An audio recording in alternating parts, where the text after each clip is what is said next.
Allahu Allahu Allahu Allah Allahu Allahu Allahu Allah. Hukumnya orang yang meninggal karena penyakit COVID. Masuk sahid. Apa termasuk sahid? Sekarang masa COVID, bagaimana orang yang meninggal di masa sekarang? Yang ditanyakan apanya, Pak Haji? Mereka yang disangka COVID tidak boleh orang lain menjam atau mati sayangnya. Kalau kita benar-benar mengetahui dan itu orang punya penyakit COVID dan mati, meninggal, ya apa urusannya ke dokteran? Bagaimana caranya mereka memandikan, menyolati dan menguburkan, terserah mereka. Tapi kalau bukan penyakit COVID tapi disangka COVID, itu terjadi penipuan di sana. Allah alam, saya tidak tahu. Dan yang barusan dapat 2 hari kemarin, orang mati karena COVID disolati pakai rukuk itu. Viral di Ya, viral. Satgasnya kalau di zamannya siapa itu?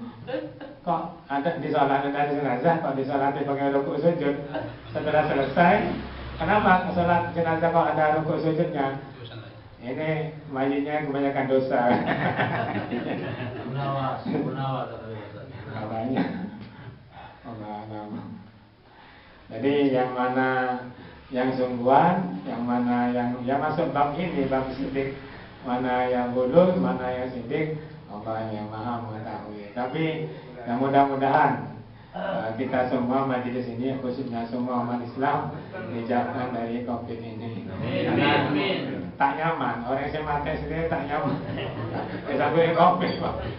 Pakai botok, lesma, sesak nafas, dengan COVID. Kemudian yang sakit sekarang, sakit batuk, gresma atau sesak nafas dibawa ke rumah sakit, sudah divonis corona. Yang udah dalam hadis tersebut bahwasanya di zaman Rasulullah Sallallahu Alaihi Wasallam jika ikut berperang mati syahid itu pahalanya besar. Nah, kalau kayak di zaman sekarang yang masuk dalam golongan mati syahid itu apa? Itu mohon penjelasan. Dan hukum tadi yang di zaman Rasulullah disumpah untuk membenarkannya mana yang salah, mana yang benar.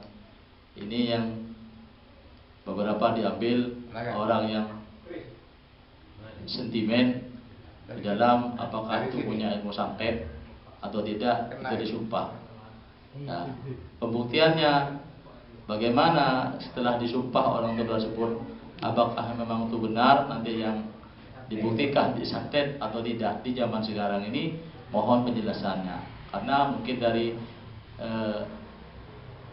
untuk disumpah namanya pocong itu mengikuti dari jejak Rasulullah. Jadi mohon penjelasannya. Terima kasih. Assalamualaikum warahmatullahi wabarakatuh.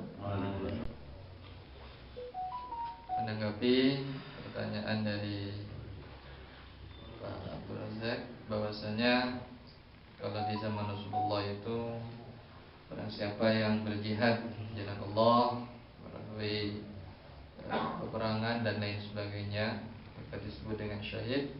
Nah, kalau zaman sekarang ini abad ke-21 ini, mana yang termasuk mati syahid?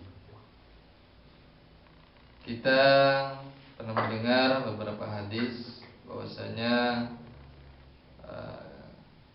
mungkin yang pertama ini ya, saya sebutkan, nanti ditambah dengan yang lain mungkin. Orang yang mencari ilmu, ya, orang yang mencari ilmu sampai dia kembali lagi kepada keluarganya misalnya. Jadi kemudian selama dia proses mencari ilmu, kemudian di tengah mencari ilmu kemudian dia meninggal, maka ini juga termasuk dengan syahid. Kenapa? Karena jihad fi sabilillah. jihad dalam jalan Allah. Kemudian yang lain ialah orang yang berdakwah. Jadi berdakwah di sini ialah mengajarkan agama Allah, mengajarkan sunnah-sunnah Rasulullah. Nah, ketika dia berdakwah kemudian ada yang membunuh misalnya di tengah perjalanan karena niatnya dia untuk mensyiarkan agama Allah, maka itu juga fi sabilillah, bisa dikatakan itu. Bagaimana yang melaksanakan sholat misalnya meninggal, apakah itu termasuk syahid? Ada yang mengatakan itu husnul khotimah. Ketika lagi sholat kemudian meninggal, membaca misalnya baca Fatihah ataupun rukun lainnya, kemudian dia meninggal, maka termasuk orang yang husnul khotimah. Kemudian mati syahid yang lain, ya, yang tadi itu selain yang tadi, yaitu mencari ilmu, kemudian berdakwah, kemudian ada juga ialah mempertahankan harta bendanya, ya, mempertahankan harta bendanya karena direbut oleh orang, kemudian dia dibunuh, bukan jahat, terbunuh dalam mempertahankan haknya, maka itu juga disebut fisabilillah karena mempertahankan haknya, dan haknya dia yang benar gitu, bukan dia merampas juga gitu. Kalau sama-sama merampas berarti al-qatil wal maqtul nanti itu.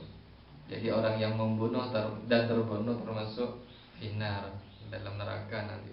Rebutan hak waris nanti. Kalau rebutan hak waris kemudian terjadi perkelahian, termasuk dalam al-qatil wal maqtul finar. Kilahuma finar. Karena yang terbunuh itu karena terbunuh duluan. Seandainya dia masih hidup, mungkin dia akan membunuh orang yang musuhnya. Jadi ada ambisi semua untuk saling membunuh. Nah, disitulah kalau mempertahankan pacarnya dan sudah dikawin belum dinikah, hukumnya meninggal. ya itu suul khotimah ya.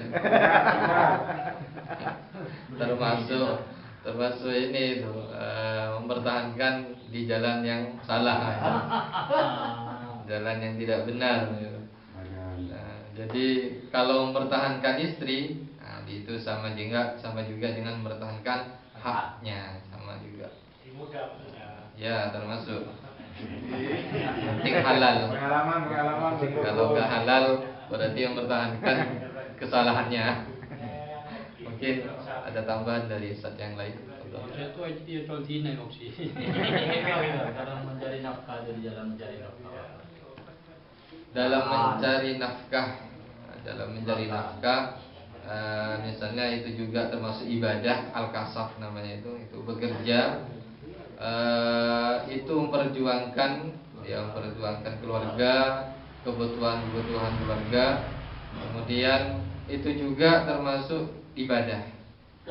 Nah, di dalam perjalanan misalnya meninggal ya, tapi dengan catatan kerjaannya itu yang halal, kerjaannya yang bersih. Nah, itu juga termasuk husnul khotimah. Tapi kalau kerjaannya mustabihat, yang tidak tahu mana halal mana haram, nyampur di dalamnya, ya itu bisa jadi Mabuk. ya subuhat, rebutan nanti itu antara malaikat dengan setan itu.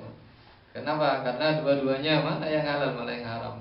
Jadi yang malaikat mau membela nggak tahu mau membela yang mana ini, karena kedua-dua dalam pekerjaannya ini ragu remang-remang antara halal dan haram, sehingga di situ masuk dalam suul khotimah kalau mustabihat. Mungkin ada tambahan. Misalnya ya lapangan kerja itu mau direbut orang, terus dia nyuruh orang untuk ngebunuh orang yang mau rebut itu, menyuruh orang untuk ngebunuh, Ustaz. Itu hukumnya gimana itu? Mende, Soro. Majer, majer. Gimana sama dia Soro? Enggak ada itu. Memang ada itu. Ya. Untuk mempertahankan haknya, tapi nyuruh orang lain untuk membunuh. Dipikir tanah. Mestinya kalau ada hal seperti itu, ada yang namanya itu pendekatan secara damai, pendekatan baik-baik, kekeluargaan. Karena kalau kita menyuruh orang untuk melakukan kejahatan termasuk jarimah. Jarimah itu adalah kriminal. Nah, dalam ilmu kepolisian kriminal ada pasalnya itu. Tidak kekerasan. Ya, Pidana. bisa praduga bersalah, praduga tak bersalah. Jadi harus apa ya? Kita harus benar-benar ada pendekatan secara kekeluargaan, baik-baik. Bahwasanya itu adalah lapangan saya. Mohon sampean mencari tempat lain. Nah, kalau emang orang tersebut masih keras kepala, baru kita ya kita rubah dengan tangan, dengan perkataan. Nah, kita rubah secara baik-baik, atau kita menyuruh orang yang dia segani bisa melapor polisi dan yang sebagainya. Jangan sampai kita menghilangkan jiwa orang lain, karena di Al-Quran itu ada. Jadi kalau kita membunuh orang, termasuk orang muslim atau orang mukmin dengan sengaja, nah di situ kita termasuk orang yang berdosa besar di situ. Maka hati-hati dalam kehidupan kita, jangan sampai kita lepas kontrol dalam menahan nafsu atau emosi. Mungkin harus damai, Ustaz. Di samping yang disebutkan oleh Sangga-Sangga itu, yaitu syahid itu kan banyak macamnya. Syahid dunia, syahid akhirat, dunia akhirat. Yang termasuk syahid dunia, mati kebakaran, mati tenggelam, kecelakaan, itu syahid juga itu. Tergantung niatnya mereka nanti. Syahid dunia.